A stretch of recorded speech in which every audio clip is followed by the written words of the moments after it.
Mr. President, about Virginia, actually. Virginia flipped the governors, and now they're looking at 50 proposals to increase taxes. What do you think about that?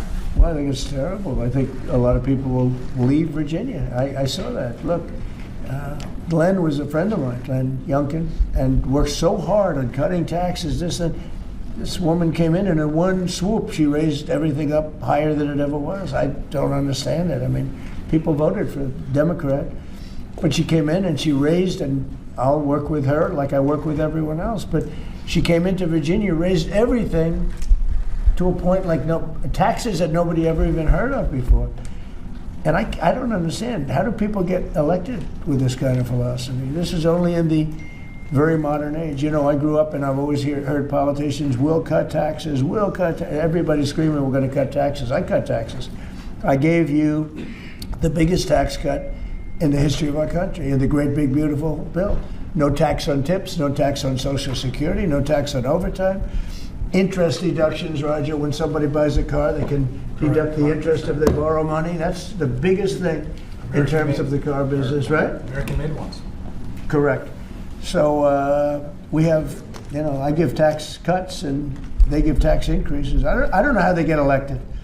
They get elected because they cheat. As a Democrat state right now, in Virginia ran on the idea of lowering the cost of living. Guys, I'm speaking as a Democrat here, okay? So instead of pointing fingers, listen up because I can talk. Can you please explain how the fuck we can run on the premise of lowering costs and then proposing 50 different extra taxes on things? Taxes on Ubers. We're damaging poor people who don't have a car. And Uber drivers that tend to be not as rich. Taxes on properties. Yes, the wealthy have a house. We're making home ownership even worse for the small guy. Taxes on personal property. You're taxing me on the one thing that can enable me to survive, like my car. Can you please explain to me how the fuck you're making my life easier and cheaper? It pisses me off that as a voter base, we should be the one that are college educated. We should know a little bit of math and economics. Why the fuck do we keep on proving all of this student debt we got is worthless and useless because we're not using it? I understand that we might win the midterms. If this is our approach, we still could lose the 2028 election. Because yes, the midterm is a vote on what Donald Trump is doing.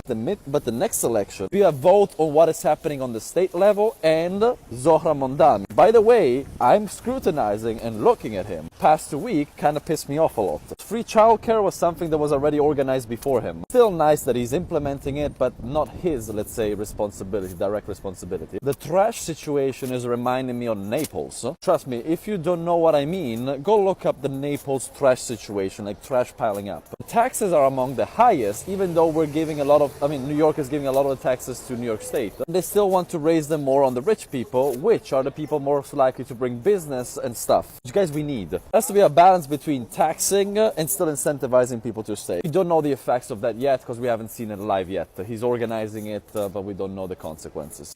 When I tell you this is the perfect time to move the fuck out of Virginia,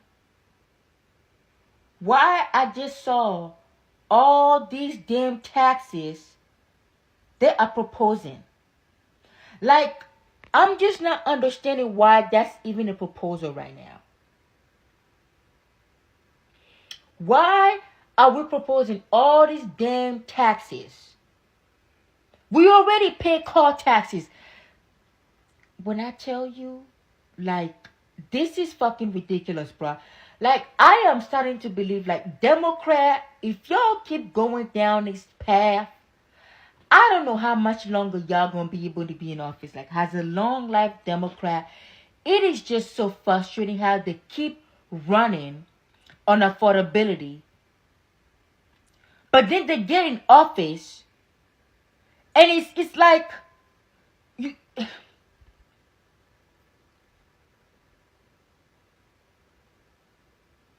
We like. Have you all seen? If you live in Virginia, I suggest you look at the new taxes that the new governor, whatever Spanberger, whatever her name is, just proposed. I want you to go look at it. It is ridiculous. What? We're fucked. Well, we all knew this would happen. The people of Virginia are now coming to the realization that they have elected a radical, corrupt, tax and spin former CIA politician to the governor's seat of their state.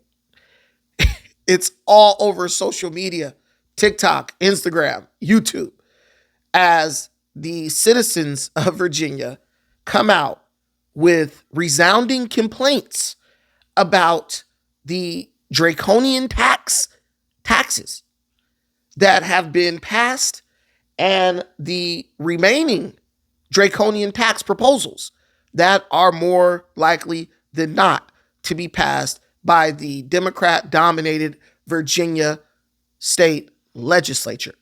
Abigail Spanberger came in, just like her counterparts, Zohran Mamdani, Brandon Johnson down in Chicago, and whatever that woman's name is over there in Seattle, with this lie that she had the formula for affordability, that she would lower costs for the people of the state of Virginia. And though the people of Virginia had a perfect candidate in Winsome Earl Sears, who would have been nothing more or less than a continuation of Glenn Youngkin, one of the best governors in the history of the Virginia Commonwealth. No. Voting for Winsome Earl Sears would have been too much like right. Abigail brought Obama out on stage, right? The same guy who told black people to vote for Kamala Harris because she's black said, well, this time we ain't on code. We not voting for the candidate just because they black. This time we need you to vote against the black candidate on behalf of this white woman, former CIA agent, Abigail Spanberger. You see how Obama did the double reverse uno on the black folk? He came out and probably with zero knowledge of what she actually stood for, what she was proposing, and he told you to vote. And the people of Virginia caught that Obama fever, and they went to the voting booth, and they chose Spanberger. Not a continuation of Youngkin, someone who left them with a surplus and a rainy day fund. Not a continuation of Youngkin, someone who got the woke radicalism and craziness out of the schools. Not a continuation of Youngkin, someone who was very responsible with his governorship and was a good steward, helping to maintain stability within the Commonwealth of Virginia. No. Not God-fearing immigrant Winsome Earl Sears. No. Abigail Spanberger, someone who was a member of one of the most untrustworthy organizations on the planet, the CIA. And just like you would believe a person who was once a agent of the CIA, Abigail Spanberger engaged in a very high-level deception where she convinced voters that she would champion affordability and that she would do this by taxing the rich and making them pay their fair share. And no sooner than she was sworn in, she began the process of raising the cost of living for every single Virginian in the Commonwealth. I'm talking about this woman is taxing the dog walker bill. She wants to tax your gym membership. She wants to tax the leaf blower that you buy and then ban certain types of leaf blowers so she can raise the taxes on the electric leaf blowers that she's forcing you to buy. I mean, these people, there's a list online. I covered it in another video. A humongous list of all these things that she wants to tax. And I know that if you live in Virginia, whether or not, no matter how poor you are, I am sure that you participate or spend money on at least one of the things that Abigail Spanberger has already taxed, because half of the proposals have already gone through, or one of the things that she is attempting to tax as we speak. But I promise you, when she got on stage, she did not say, hey, if you elect me, I'm going to give you 50 new taxes as a gift. I promise you she didn't say that. I will go back and look at every last one of her speeches, everything that she said leading up to her being elected, and I promise you, not in a single one of them did she say, hey, I'm going to raise your taxes. I'm going to give you 50 new taxes on day one as soon as I'm sworn in, because she would have been elected. But I'm just wondering, I keep asking this question, when are Democrat voters going to realize if someone cannot break down their policy proposals in real time, right in front of your face at a town hall style meeting, do not vote for them, because they all have ideas. They wouldn't be running if they didn't have ideas. But if they are working hard to conceal their ideas, to hide what the details of their ideas and what their ideas entail, then you probably can assume that there's something within their plans that's not going to sit well with you. So they have to wait until after they have been elected and sworn in to reveal it to you. Now, when some Earl Sears asked Abigail Spanberger a couple of very seemingly easy to answer questions during their debates. One was, what is a woman? Abigail Spanberger refused to answer. She couldn't say that a woman is a human being with two X chromosomes and a uterus. She couldn't say that. And then she wouldn't answer the question of whether or not she condemned the statements or the text messages of the man who is now the Attorney General of the state of Virginia, Jay Jones, where he said that he wishes to see a certain member of the Virginia state GOP and their children deleted, for lack of a more YouTube appropriate term. But Abigail Spanberger couldn't even condemn those statements. So when someone can't condemn things that are obviously wrong, when someone can't tell you or answer a question that is very simple, like what is a woman?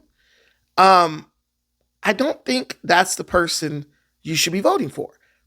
But when you're operating in a vicious adversarial capacity to your neighbor, and I keep bringing up the neighbor thing because that's what the Democrats said in Minnesota. Oh, we're protecting our neighbors.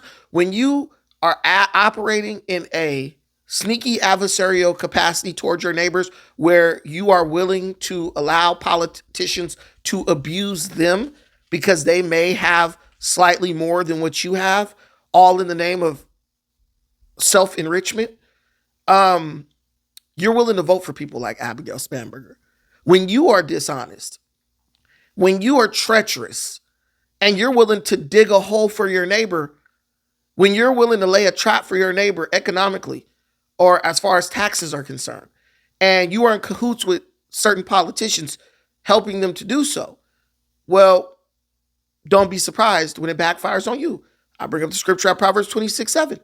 If you lay a trap for someone else, you damn sure going to fall in it. If you dig a hole for someone else, you damn sure going to fall on it. If you roll a rock uphill trying to roll a rock on someone else, it's going to roll back on you. And that's what we're seeing in Virginia. They attempted to weaponize taxation against their neighbors. And once this woman got sworn in, she said, fooled you, joke's on you, I'm taxing everybody. And hopefully the citizens of Virginia learn their lesson this time. Let's work together. Let's love our neighbors like the good book says. Let's not plot on them. Let's not seek to weaponize the political system against them. And I promise you, things will be a lot better off for you than they are now. Thank you so much for watching this. Appreciate everything you do for this channel. Till the next time, peace.